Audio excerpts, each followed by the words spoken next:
Když jsem vlastně nastoupil v tom lednu roku 2014, tak tady byla vlastně prázdná hala, byla tady navezený součástky té lakovací linky a začalo se vlastně začátkem ledna ta lakovací linka tady stavět.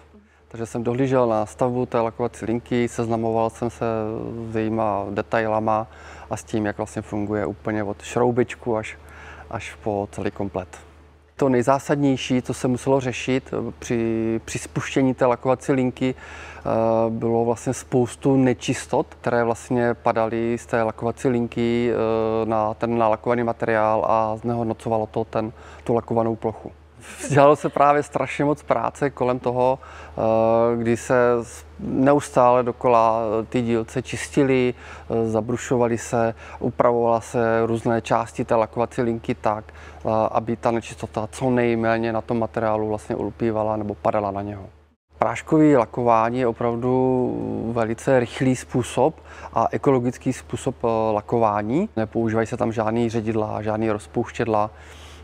Neznečišťuje to tak životní prostředí a hlavně je to velice rychlý způsob proti tomu mokrému lakování, kdy v podstatě máte za 6 hodin nalakovaný výrobek. Ty specifika jsou právě v tom, že používáme strašně moc typů výrobku tvarově vlastně rozdílného. Lakujeme krycí plechy, kde jsou vlastně relativně velké plochy, lakujeme profily, ať jsou to teda vodící profily nebo spodní profily. To je zase úzký tyčový materiál, relativně tvarově komplikovaný. A k tomu ještě lakujeme právě držáky těch profilů. To jsou velice malé, drobné dílce, opravdu hodně tvarově komplikované, které se velice těžko vylakovávají. A ta kombinace prostě všech 3 typů výrobků z toho dělá právě tu náročnost.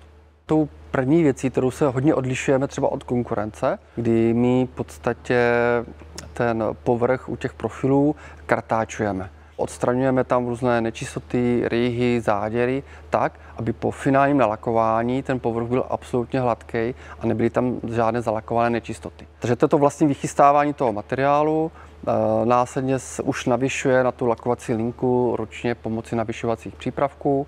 Pak následně ty lakovací závěsy se přesunou do chemické předúpravy, kde provede vlastně chemické očištění a naaktivování toho povrchu. Z chemické předúpravy se materiál přesune do sušící pece, kdy při nějaké teplotě 150 stupňů Celsia se ten materiál usuší. Po chemické předúpravě se materiál zaveze do lakovací kabiny, kde se provádí vlastní ruční lakování a pomocí vzduchu je vlastně hnaná ta prášková barva přímo na ten materiál. Ta prášková barva je elektrostaticky nabitá, materiál je ukostřený, takže ta prášková barva ulpí na tom materiálu pomocí elektrostatické síly, elektrostatického náboje. Po tom ručním nalakování se potom už následně vypálí prášková barva ve vypalovací peci při teplotě 200 stupňů Celsia, řádově asi 20 minut. Následuje jenom vychladnutí toho materiálu, kontrola kvalitativní a balení.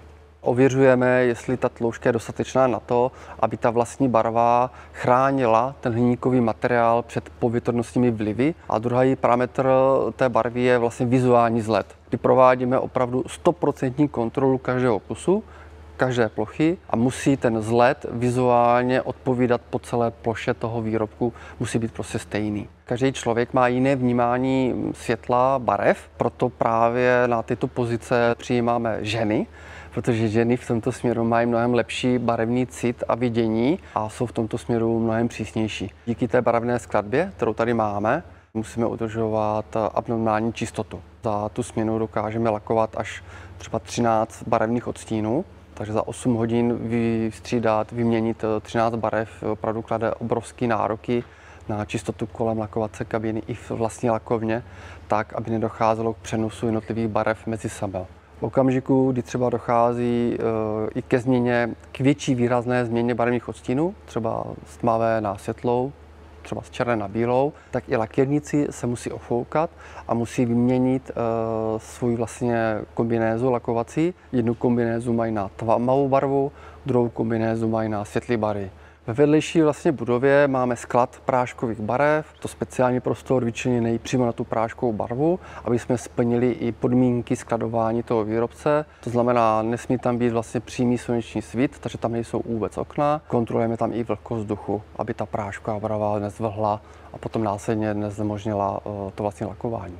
Pokud ta čistota není, tak vy opravdu nenalakujete žádný výrobek kvalitně, tak, jak my prostě chceme. Po skončení každého lakování máme vyčleněnou hodinu na čištění té kabiny a jeho okolí. Musí se ofoukat vzduchem a vyčistit celý vnitřní prostor lakovací kabiny a následně se musí vyčistit i prostor kolem vnějšku té lakovací kabiny. V okamžiku, kdy ta prášková barva je ve vrstvě větší než 1 mm, když by došlo k jeho zvíření té práškové barvy a k nějaké iniciaci, tak by mohlo dojít vlastně k výbuchu.